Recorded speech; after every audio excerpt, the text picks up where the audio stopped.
Hello everyone, and welcome to CoffeeSpace, where coffee is everything. Now you probably noticed this giant red tin of Folgers in front of me, and that's because we're going to be taking this coffee and brewing it in 3 different ways, in what I like to call the Folgers face-off. When I first came up with this idea, the goal of it was to see, can Folgers actually taste different if you brew it in different ways? So to compete, I chose a V60, a French press, and a Keurig coffee maker. The coffee I chose was the Folgers Classic Roast medium blend that boasts a rich and smooth flavor. At least, that's what it says on the container. This bad boy is going to run you about $7, and you can find it pretty much anywhere. Alright, now that we've all been acquainted, let's begin. I started with the Keurig first, mainly because it's really easy to do. It requires water, a reusable K-cup, and a button that you push. No, I'm not joking. Once we have our K-cup in there, we can just simply push the Keurig, oh, there we go, push it down, and then we choose how much coffee we want, and we boop the button. And then we wait. About 30 seconds till the Keurig gives us its special sound, letting us know that our coffee's ready.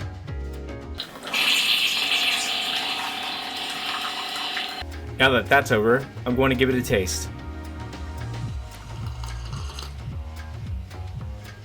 Yeah, it's gonna be a no from me. I'm getting the taste of burnt tires. Yeah, burnt tires, okay. Let's move on to the French press. For both the French press and the V60, I'm gonna have to boil my own water. So I'm gonna leave it on the heat till it gets to about 200 degrees. And lucky for me, this one has a thermometer on top. Now that I have the French press, I'm going to get about 2 tablespoons of coffee, and I'm just going to give it a little scoopy scoop. Next, I'm going to pour 6 ounces of the water I just boiled, and I'm going to let it sit there for about 5 minutes. Oh yeah. By now you should have a nice kind of foam at the top with some coffee grounds, and after about 5 minutes, we're going to go ahead and stir that gently for about 3 times. I just want to throw it out there that I am not sponsored by Bodum. I couldn't peel the sticker off. After letting it sit for another 5 minutes, it's time to put the plunger on. And then we push down. Down. Nope, down. To about where the foam is, because we're going to pour from there. Alright, bottoms up.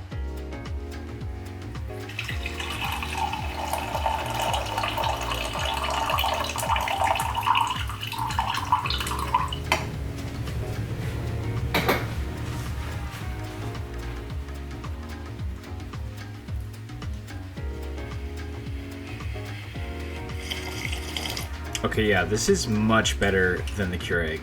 I'm getting a lot of roasty flavor, but also at the same time I can actually taste the coffee. It's pretty good. Yeah, I like it. Moving on to the last leg of the competition, we have the V60. So I'm going to take my boiling water and pour it on top where the coffee grounds are. And you should see some bubbles come up. The important thing to note here is that we're going to need 170 grams of water, which is about 6 ounces. And the way I was able to measure that was I used a scale. Now, I know not everyone has a scale, but for the purposes of this challenge, I wanted to make sure that I got the ratio right. 2 tablespoons to 6 ounces of coffee. Of course, this is according to Google, and if I'm wrong, well... And now that we're done brewing, it's time to give it a taste.